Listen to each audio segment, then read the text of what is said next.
देखो एक चीज मैं कहना चाहता हूँ यहाँ पर, अगर एक शेर जब शिकार करता है तो वो जंगल का राजा होता है, लेकिन जब वो सो रहा होता है तो उससे ज्यादा सुस्त और कोई नहीं होता।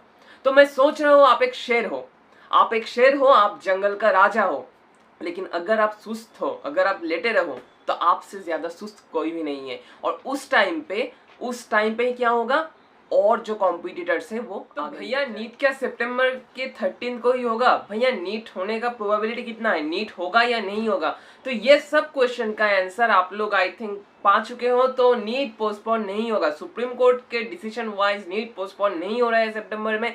The probability of postponement of NEET is very low. So guys, अगर आपने अभी तक स्टडी नहीं स्टार्ट किया है, अभी तक ये लेथर्जी में बैठे हुए हो कि नीट नहीं होगा, तो प्लीज स्टडी करो, बैठ जाओ पढ़ने, आज से ही बैठ जाओ, आज से ही बैठ जाओ, क्योंकि इसके बाद तुम्हें ये 20 डेज के बाद और टाइम नहीं मिलेगा। लिख लो, नीट पोस्टपोन नहीं होगा। इस टाइम पे बहुत सारे यूट्यूब चैनल्स क्या करेंगे, नीट पोस्टपोन होंगे, ट्विटर पे ट्वीट कराएंगे, ये होगा वो होगा, लेकिन एचआरडी मिनिस्टर ने कोई भी ऐसा न्यूज नहीं दिया कि नीट पोस्टपोनमेंट होगा इसके बारे में। तो एचआरडी मिनिस्ट्री ने तो कुछ भी नहीं बताया नीट पोस्टपोनमेंट होगा या नहीं होगा, लेकिन सुप्रीम कोर्ट का डिसीजन ही मेन डिसीजन है, नीट पोस्टपोनमेंट नहीं हो रहा, जो भी सिचुएशन है नीट होगा ही होगा। Hi guys, this is Somojit Bonik and welcome to my channel biomed की विद बोनिक। तो चलिए without any further introduction let's start our video. लेकिन वीडियो में जाने से पहले अगर आप मेरे चैनल पे नए हो तो welcome guys, and obviously don't forget to subscribe my channel and hit the bell icon to get latest notifications from my channel. तो नीट पोस्टपोनमेंट नहीं होगा, इसके बारे में कुछ छोटा छोटा पॉइंट मैं आपको बता दे रहा हूँ, कैसे आपको पढ़ना होगा, कितना आवर्स को पढ़ना होगा, कब पढ़ने बैठोगे, कब उठोगे, कैसे शेड्यूल होगा, ये मैं बता दूंगा एक एक करके, ठीक है। तो पहले जो पॉइंट्स में आता हूं मैं, वो अभी आपका दिमाग ब्लैंक हो गया है, मैं उनकी बात नहीं कर रहा हूं जो अभी तक फ्रीक्वेंटली पढ़ते थे 1-2 मंथ, लेकिन उनके बारे में मैं बात कर रहा हूँ जो नीट पोस्टपोनमेंट होगा ये सोचकर जो पढ़ाई छोड़ दिए थे, उन लोगों के बारे में मैं आज बता रहा हूँ। आपका दिमाग, मैं सोच रहा हूँ 1 महीना पहले आप 90% का आपका एफिशिएंसी था, तो आज आपका एफिशिएंसी है 70%। So guys B focus, study करते जाओ, एंड ऑब्वियसली एक शेड्यूल बना लो। एक शेड्यूल, एक जो स्केड्यूल होता है वो आपको मोटिवेट करता है, एक एक दिन आपको ये चैप्टर कंप्लीट करना होगा, ये टाइम।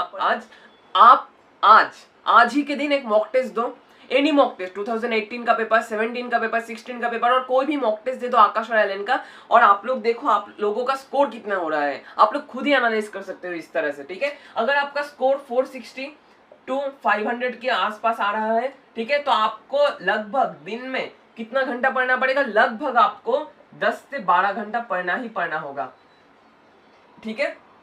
अगर आपका स्कोर 500 to 550 आ रहा है, तो आप लोग ऑब्वियसली आप लोग क्या करना होगा, देखो आपको करना होगा इस टाइम पे, ये जो आपका आ रहा है 500 to 550, आपको मेनली 8 से 9 घंटा आपको पढ़ना होगा। लेकिन आपको प्रीवियस ईयर्स क्वेश्चन, देखो यहाँ पर एक क्राइटेरिया है जो कोई यूट्यूबर्स नहीं बताते, ये जो 500 to 550 के अंदर आ रहा है, अगर किसी का मार्क्स 500 to 550 के अंदर आ रहा है, उनका कॉन्सेप्ट अच्छा है, उनका कॉन्सेप्ट अच्छा है, लेकिन उनका प्रीवियस ईयर्स क्वेश्चन का प्रैक्टिस थोड़ा कम हो रहा है, ये थोड़ा हाई लेवल में करना पड़ेगा, previous years questions and obviously MCQs, ठीक है, एमसीक्यूज फ्रॉम एनसीईआरटी, ठीक है, क्योंकि उनका अगर वो इस तरह से करते जाए तो उनका क्या होगा, कॉन्सेप्ट डेवलपमेंट के साथ साथ कहां पर कौन एमसीक्यू है, कौन सा चैप्टर से कौन वाला लाइन लिया हुआ है, ये आप लोग समझ सकते हो, ठीक है। तो इनका मेन काम ये होगा।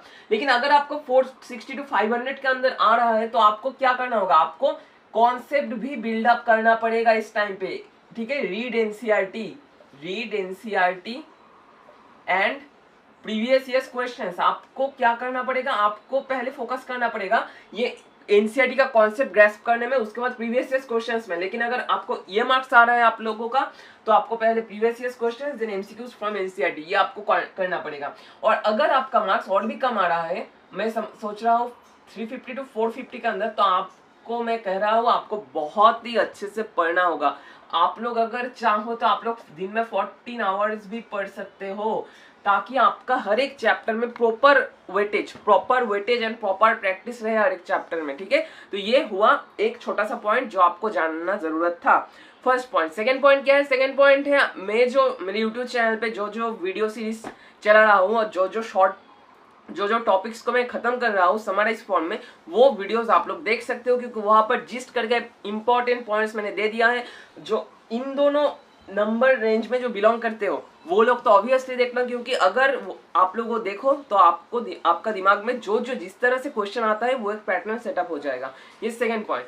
थर्ड पॉइंट क्या है? थर्ड पॉइंट जो है, नीट का पोस्टपोनमेंट का कोई भी वीडियो अभी नहीं देखना है। क्यों? एक महीना जो तुम्हारे पास बाकी, एक महीना भी नहीं, 20 days are there to complete your syllabus, complete your concept and complete your previous years MCQs. तो अगर आप वेस्ट करते जाओ 10 मिनट 15 मिनट करके, तो दिन में 6 से 7 घंटा तुम्हारा वेस्ट हो जाएगा। तुम लोग पढ़ ही पाओगे 5 या 6 घंटा। जिनका प्रिपरेशन अभी भी लो है उन लोगों का मिनिमम 10 to 14 आवर्स का स्टडी मस्ट चाहिए ही चाहिए। ये आपको समझना होगा। एंड अगर फोर्थ पॉइंट, अगर आपने एनसीईआरटी अभी तक नहीं पढ़ा तो क्या कर रहे थे? अब तुम लोग क्या कर रहे थे इस टोटल टाइम में, टोटल लॉकडाउन में क्या किया? तो तुमको एनसीईआरटी एक बार, मिनिमम एक बार, मैक्सिमम 10 to 15 टाइम्स रीडिंग पढ़ना पड़ेगा एनसीईआरटी, ताकि बायोलॉजी का, मिनिमम बायोलॉजी का एक क्वेश्चन तुम लोग आसानी से कर सको। तो आज का वीडियो छोटा सा ये वीडियो था, मैंने छोटा छोटा करके पॉइंट बता। तो इसके बाद जो वीडियोस आएंगे, आज ही 3-4 वीडियोस अपलोड होंगे जिसके अंदर मैं फिजिक्स के इंपॉर्टेंट टॉपिक्स, केमिस्ट्री के important topics and obviously bio के इंपॉर्टेंट टॉपिक्स बता दूंगा। एंड ऑब्वियसली मैं ये और एक चीज दावा से कह सकता हूँ, फिजिक्स से जो चैप्टर्स में कहूंगा, केमिस्ट्री से जो चैप्टर्स में कहूंगा, अगर आपको पर्टिकुलर वेटेज देकर उस वाले चैप्टर्स को पढ़ सको तो उस वाले चैप्टर से आसानी से आप लोग बहुत क्वेश्चन कवर अप कर सकते हो। क्योंकि केमिस्ट्री में जो बताऊंगा वो अगर आप पढ़ के जाओ तो आसानी से आप 140 मार्क्स स्कोर कर सकते हो एंड फिजिक्स में 120 स्कोर कर सकते हो। तो आज सिर्फ इतना ही। And at last one thing to say, stay home, stay safe and NEET के दिन घर से बाहर निकलना उससे पहले नहीं। No more distractions and nothing more.